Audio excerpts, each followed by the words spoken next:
کرے گا، رابطہ رکھے گا. قرب قربا قریب سے ہے،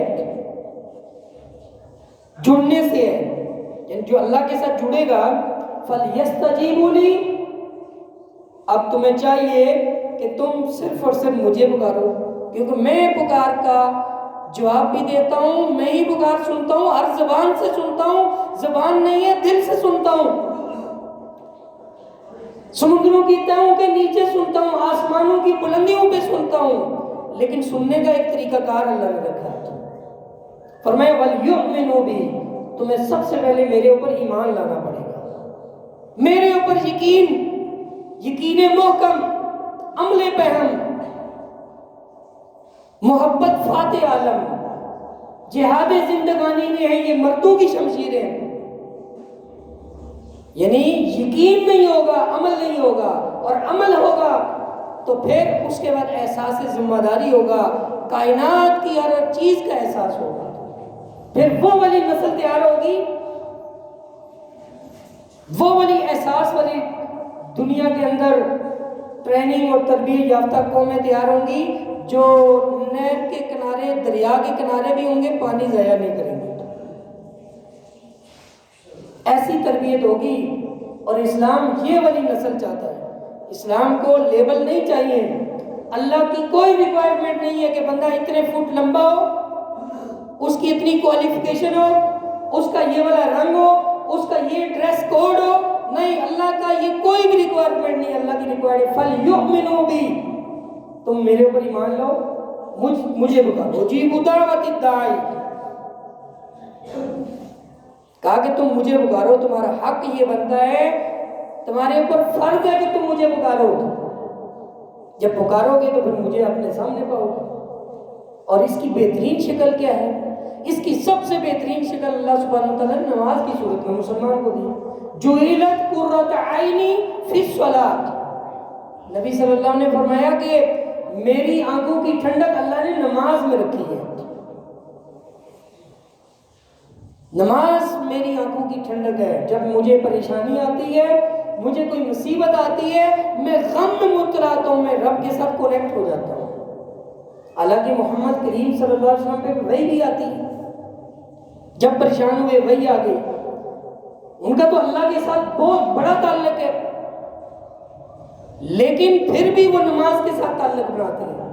جُعِلَتْ قُرَّةُ عَيْنِي، میری آنکھوں کی ٹھنڈک اللہ نے فی الصلاۃ نماز میں رکھی ہے. اور مومن کی آنکھوں کی ٹھنڈک میوزک میں ہے. آج کل کے ڈالڈا بناسپتی مومن اصل مومن نہیں. اصل مومن کا تو اللہ نے سکون کس میں رکھا ہوا ہے؟ قرآن میں، نماز میں. تو جو 2 نمبر مومن ہے اس کا سکون گیموں میں ہے، اس کا یہ جتنی بھی خرافات ہیں اس کے اندر سکون ہے. تو اللہ تعالیٰ کہتے ہیں کہ اگر کامیابی چاہتے ہو لعلہم یرشدون، تو یہ فارمولہ ہے، اس پہ عمل کر لو. واستعینوا بالصبر والصلاۃ، نماز سے مدد لیا کرو، نماز سے. واستعینوا بالصبر والصلاۃ، صبر، ڈٹ جانا، استقامت، انڈیفلیکٹڈ پاتھ، ایسا راستہ جس کے اندر ڈائیورشن نام کی کوئی چیز نہ ہو، یو ٹرن نہ ہو، ایسا راستہ ہو جس میں مڑاؤ نہ ہو، صراط مستقیم، سیدھا راستہ، انڈیفلیکٹڈ، جس میں لغزش نہ آئے. اور اس راستے کے اوپر چلنے والا جو راہی ہے جس کو مومن کہا گیا، لعلہم یرشدون، وہ ایسا مرشد ہو کہ جو اپنے ہادی برحق محمد مصطفیٰ صلی اللہ علیہ وسلم کے پیچھے چلنے والا ہو اور وہ سیدھا جنت کے راستے پہ ہو. یہ ہے مومن کا کوڈ آف کنڈکٹ، اس کی زندگی کا اسلوب. اللہ سبحانہ وتعالیٰ کہتے ہیں وَاسْتَعِینُوا بِالصَّبْرِ وَالصَّلَاةِ، 2 چیزیں پکڑ لو، انہی سے تمہیں مدد دی جائے گی. وَإِنَّهَا لَكَبِيرَةٌ إِلَّا عَلَى الْخَاشِعِينَ، مسئلہ یہ ہے کہ دونوں چیزیں بڑی بھاری ہیں. یہ وزنی چیزیں، تکلیف دہ چیزیں، آسان نہیں ہیں 2، لیکن ہیں مشکل. إِلَّا عَلَى الْخَاشِعِينَ، صرف ڈرنے والوں کے لیے مشکل نہیں ہے، جو اللہ سے ڈرتے ہیں ان کے لیے مشکل نہیں ہے، جو بندوں سے ڈرتے ہیں پھر ان سے بھی مشکل ہے۔ پھر نماز نہیں پڑھے گا، نمازوں کو ضائع کرے گا۔ فَخَلَفَ مِن بَعْدِهِمْ خَلْفٌ أَضَاعُوا الصَّلَاةَ وَاتَّبَعُوا الشَّهَوَاتِ۔ کون سی چیز نمازوں کو ضائع کرتی ہے؟ فرمایا وَخَلَفَ مِن بَعْدِهِمْ خَلْفٌ، انبیاء کے بعد وعدے کرنے کے باوجود پھر ایسے ناخلف لوگ ان کے پیروکار پیدا ہوئے جنہوں کیا کیا؟ سب سے پہلے دنیا میں نبی کی سب سے پہلی نافرمانی کیا کی جاتی ہے؟ اضاعوا الصلاۃ، نماز کو ضائع کی جاتی ہے۔ واتبعوا الشہوات، اور نماز ضائع ہوتی ہے خواہشات کی وجہ سے، کوئی بھی خواہش ہو، جائز ناجائز ساری خواہشات، روزی کی تڑپ، بزنس، میٹنگ، مصروفیت، ہٹی، دکان، بازار، جاب، دنیا کی ہر جائز ناجائز خواہش انسان کو نماز سے روکتی ہے۔ تو اللہ کہتے ہیں کہ جنہوں نے نمازوں کو ضائع کر دیا اور خواہشات کے پیچھے چلنے شروع ہو گئے، ہم ان قریب ان کو سعیر کے اندر ٹھکانہ دیں گے۔ سعیر خطرناک ترین وادی ہے جس سے خود جہنم روزانہ پناہ مانگتی ہے۔ اتنی خطرناک وہ گھاٹی ہے جس میں بے نمازیوں کو ڈالا جائے گا، اور پھر انٹرویو بھی ہوگا، آپس میں ان کی میوچل ڈسکشن بھی اللہ کروائے گا قیامت والے دن۔ جنتی جنت میں چلیں گے، جہنمی جہنم میں چلیں گے، اللہ ایک دن دونوں کو قریب لائے گا۔ تو جہنمی ان کو جنتی دیکھ کے کہیں گے یہ تو وہ ہے تو کبھی کبھار جمعے میں نظر آتا تھا، عید والے دن مسلمان تھا۔ مَا سَلَكَكُمْ فِي سَقَرَ، یہ سقر جہنم کی اس وادی میں آپ کو کس نے گرایا ہے؟ قَالُوا لَمْ نَكُ مِنَ الْمُصَلِّينَ، میں مصلی نہیں تھا، میں نمازی نہیں تھا، میں بے نماز تھا۔ اللہ اکبر، اللہ اکبر، اشہد ان لا الہ الا اللہ، جب پکارا جاتا تھا اللہ کی توحید کو، محمد کی مصطفی کو، ان کی رسالت کو بیان کیا جاتا تھا علیہ الصلوۃ والسلام، اور کہا جاتا حی علی الصلاۃ حی علی الفلاح، آؤ نماز کی طرف آؤ، ساتھ کامیابی بھی ملے گی، پیسے ہم دیں گے۔ اللہ کا وعدہ ہے جو نماز پڑھے گا پیسے اس کو میں دوں گا، رزق اس کا میں دوں گا۔ والذین جاہدوا فینا لنہدینہم سبلنا، جو پریشان ہے اس کی پریشانیوں کو میں حل کروں گا، اولاد میں دوں گا۔ اولاد اگر ڈاکٹر دے سکتا ہے نا، تو میں آپ کو ایک بڑی جینوئن سی بات بتا دیتا ہوں۔ پنڈی اسلام آباد میں پورے پاکستان کا سب سے بڑا جو جگر اور معدے کا ڈاکٹر ہے، اور تمام الائڈ اسپتال پنڈی کے ان کا صدر پرنسپل ہے، اس کا نام ہے ڈاکٹر محمد عمر، اور اس کی بیوی اس کے دوسرے نمبر پہ ہولی فیملی، اور یہ سارے اسپتالوں کی انچارج، اس کی اولاد کوئی نہیں ہے۔ اب جا کے اسے انٹرویو لے لیں، کیا اس کے اتنا بڑا ڈاکٹر، پوری دنیا کا پروفیسر، امریکہ کی یونیورسٹیاں اس کو پڑھاتی ہیں لیکچر کے لیے، اس کی اولاد نہیں ہے۔ اگر اولاد اللہ کے علاوہ کوئی اور دینے والی ذات ہے تو اتنا بڑا ڈاکٹر اولاد لے سکتا ہے۔ کامیابی یہاں سے ملے گی، حی علی الصلاۃ، آؤ نماز کی طرف آؤ، کامیابی میں دوں گا، بزنس میں چلاؤں گا۔ وَيَرْزُقْهُ مِنْ حَيْثُ لَا يَحْتَسِبُ، جہاں سے تمہیں گمان نہیں ہوگا وہاں سے تمہارے رزق کے دروازے کھولوں گا، ایک نہیں کھولوں گا۔ والذین جاہدوا فینا لنہدینہم سبلنا، سبیل ہوتی ہے اور سبل اس کی جمع ہے، اور میں ایک راستہ نہیں ہزاروں راستے تمہارے لیے کھولوں گا، ایک بند ہوگا سینکڑوں کھولوں گا۔ لیکن آ کر تو دیکھو، کبھی ہماری بارگاہ میں آ کے دیکھو، اذا سألک عبادی فإنی قریب، لوگوں کو یہ نہ بتاؤ اللہ بڑا دور ہے، اللہ کہتے ہیں ساری کائنات کے لوگوں کو کہو انی قریب، میں بڑا قریب ہوں۔ اور ہمیں پر بتایا جاتا ہے اللہ بڑا دور ہے، اس کے لیے سیڑھی لگانی پڑتی ہے، وسیلہ ڈھونڈنا پڑتا ہے،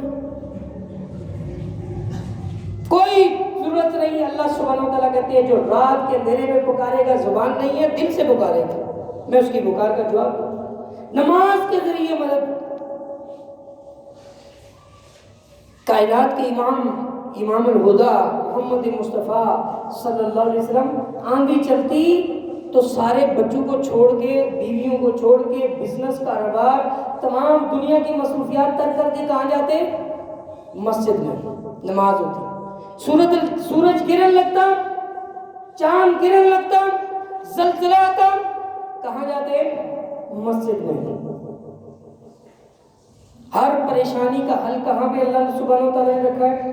مسجد میں. جب مسجد بے آباد ہو جائے گی، تھانے آباد ہو جائے گی، کچہری آباد ہوگی، ہائی کورٹ سپریم کورٹ آباد ہوگی. جب مسجدیں بے آباد ہوں گی تو پھر یہ سارے جھگڑے کھل جائیں گے، اللہ کی طرف سے نہیں آئے گا. تو اللہ کہتا ہے، نبی صلی اللہ علیہ وسلم نے حدیث فرمائی، حدیث قدسی ہے کہ ایک بندہ جب میرے لیے وقت نہیں نکالتا تو میں اس کو کاموں میں مشغول کر دیتا ہوں، اس کے ہاتھ بکھیر دیتا ہوں، کام اتنے ڈسپرس کر دیتا ہوں، اتنا سپریڈنگ اس کی بزنس ہو جاتا ہے کہ اس کو پتہ ہی نہیں چلتا دن کہاں گیا، رات کہاں گئی. اتنا مصروف کر دیتا ہوں کہ اس کو اللہ کی یاد ہی نہیں آتی، اللہ کی طرف واپس رجوع کا اس کو موقع ہی نہیں ملتا. اس کے کام میں مشغول کر دیتا ہوں اور اس کے ہاتھوں کو میں فقیری کے ساتھ. دوسرا ظلم اس نے جو کیا کہ اس نے رزق کی خاطر اللہ کے ساتھ تعلق کو توڑا. اللہ کہتے ہیں میں رزق بھی پھر اس کو آگے آگے بھگاتا ہوں، پیچھے پیچھے یہ بھاگتا ہے، میں اس کو فقیر بنا دیتا ہوں. اربوں روپے کے مالک لوگ فقیر ہیں، اربوں کے مالک ہیں، کیا ہے؟ اپنے رزق کے پیچھے بھاگ رہے ہیں. سونا چاندی مال دولت پلازے سب کچھ اس کے پیچھے پیچھے دوڑ، اور اللہ سبحانہ وتعالیٰ سے دور. اور فرمایا کہ اگر تم میرے لیے وقت نکالو گے، میرے دین کے لیے وقت نکالو گے، نماز کے لیے وقت نکالو گے، عبادت کے لیے وقت نکالو گے، تو پھر کیا ہوگا؟ اللہ کے نبی صلی اللہ علیہ وسلم میں اللہ فرماتا ہے کہ میں اس کے کاموں کو سمیٹ دیتا ہوں، اس کے پاس وقت آ جاتا ہے، زیادہ وقت آ جاتا ہے، وقت کی برکت آ جاتی ہے، اور میں اس کے دل کو غنا سے بھر دیتا ہوں. غنا. اب غنا کس بلا کا نام ہے؟ غنا مانگنا چاہیے، دولت نہیں مانگنی چاہیے. غنی، غنا. غنا کہتے ہیں کسی کا دل بھر جانا، برکت سے لبریز ہو جانا. اب ایک گلاس ہے آدھا ہے، کوئی کہتا ہے آدھا ہے، ایک بندہ کہتا ہے آدھا بھرا ہوا ہے، یہ غنا ہے. اس کو آدھا ہے لیکن نظر بھرا ہوا آ رہا ہے. اس کو اللہ سبحانہ وتعالیٰ کیا بتا 10,000 کے اندر بہترین فرسٹ کلاس لائف اس کی چل رہی ہے، اور ایک کی 10 لاکھ روپے میں چل رہی، تو وہ ہے فقیر اور یہ ہے غنا.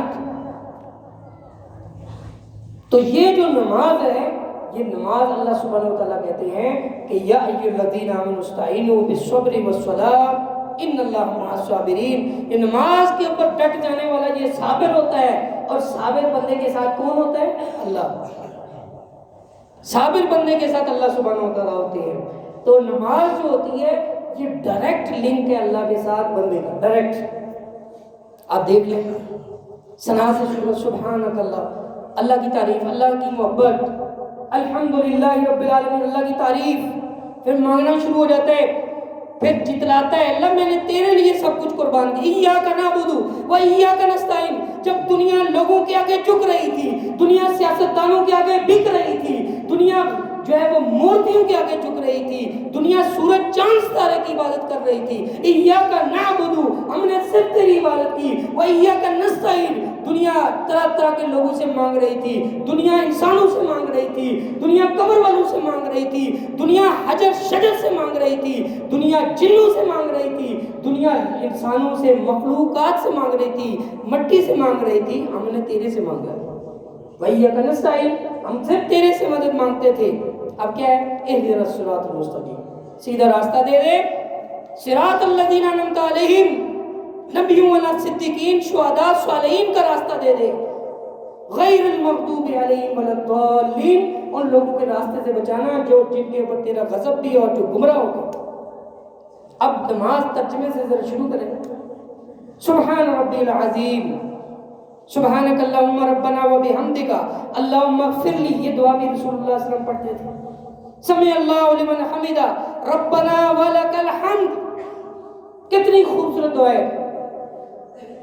حمدن کثیرا طیبا مبارکا فی. ایک بندے نے پیچھے نبی صلی اللہ علیہ وسلم کی یہ دعا پڑھی، سمع اللہ لمن حمدہ ربنا ولک الحمد، اور آگے چند کلمات کے حمدن کثیرا طیبا مبارکا فی. نبی صلی اللہ علیہ وسلم نے نماز کے بعد پوچھا یہ کس نے کلمات کہے؟ وہ ایک بندہ نماز میں ذرا لیٹ ہوا تو اس نے اونچی اونچی پڑھ لیا. رسول اللہ صلی اللہ علیہ وسلم نے سن کے کہا کہ میں نے دیکھا 30 سے زائد فرشتے ایک دوسرے سے آگے بڑھ رہے تھے کہ اس کا ثواب کون لکھے. 30 سے زائد فرشتے تیرے ان کلمات کو لینے کے لیے آسمان والے نے بھیجے تھے. آسمان کے دروازے کھلے, کتنے محبوب کلمات اس نے کہے ہیں. اور یہاں پہ نماز جو ہے وہ اللہ معاف کرے مرغے کی ٹھونگیں رسول اللہ صلی اللہ علیہ وسلم نے فرمایا. کچھ لوگ مرغے کی ٹھونگوں کی طرح نماز پڑھتے ہیں, اور فرمایا کہ ان کی نماز ابھی پڑھتے ختم نہیں ہوتی, کالے گندے کپڑے کے اندر گودڑی کے اندر لپیٹ کے ان کے منہ پہ مار دی جاتی. میں نہیں کہہ رہا, یہ حدیث ہے سنن ابی داؤد کی. رسول اللہ صلی اللہ علیہ وسلم نے فرمایا سب سے بڑا بدترین چور جو دنیا کا ہے وہ درہم دینار چوری کرنے والا نہیں ہے, بینک کے اوپر کرپشن والا نہیں ہے. سب سے بدترین چور نماز کا چور. دنیا کے ہر بندے کے لیے اس کے پاس ٹائم ہے, کاروبار کے لیے پورا ٹائم ہے, 8 گھنٹے 12 گھنٹے ڈیوٹی, ساری وہ ڈیوٹی کرتا ہے اور رب کی ڈیوٹی نہیں کرتا. رب کے آگے اس نے ڈھونگے مارنی اور اے چل سل. اس کو کوئی پتہ نہیں ہے میں نے کون سی سورت پڑھی, کون سی تسبیح کی, رب سے میں نے کیا مانگا, رب سے میں نے کیا بات کی, یہ کسی کو نہیں پتا. اب مسلمانوں کی ذرا کر لیں کہ مسلمانوں کی کتنی % آبادی ہے جو صرف نماز کا ترجمہ جانتی ہے. لمبی فقہی بات ہم نہیں کرتے یہاں سے اس ممبر کا. اب یہ تقاضا نہیں ہے کہ لوگوں کو فقہی مشکافیوں میں ڈالو. سادہ سا معنی ہے کہ نماز تو ہر فرقے, ہر مسلک, ہر مسلمان جو کلمہ لا الہ الا اللہ محمد رسول اللہ پڑھتا ہے اس کے اوپر نماز فرض ہے. اب نماز ترجمہ کتنے لوگوں کو آتا ہے؟ جس کو ترجمہ نہیں آتا وہ خاک مانگ رہے, وہ اللہ سے کیا مانگ رہا ہے کوئی پتہ نہیں. وہ اللہ سے کیا سوال کرے گا اللہ اس کو دے گا, اور اللہ کے ادب اور احترام کا کیا لحاظ ہے کہ اس انسان کو پتہ ہو کہ میں اللہ سے کیا مانگ رہا ہوں. تو نماز اہم ترین اللہ کی طرف سے فریضہ ہے. یاد رکھیے اسلام قبول کرنے کے بعد یعنی شہادتین کے بعد لا الہ الا اللہ محمد رسول اللہ کے بعد سب سے زیادہ ضروری جو ایک مسلمان کے اوپر فرض عائد ہے وہ نماز. اور اللہ نے قرآن مجید میں کسی بھی عمل کے نہ کرنے والے کو کافر نہیں قرار دیا. یعنی کوئی بھی عمل نہ کرنے سے انسان اسلام سے خارج نہیں ہوتا جب تک اس کا انکار نہ کرے. لیکن ایک نماز ایک ایسی چیز ہے اللہ نے قرآن مجید میں جب بھی اس کا ذکر کیا ساتھ کہا کہ نماز پڑھو کافر نہ ہو جاؤ. وَأَقِیمُوا الصَّلَاةَ وَلَا تَکُونُوا مِنَ الْمُشْرِکِینَ.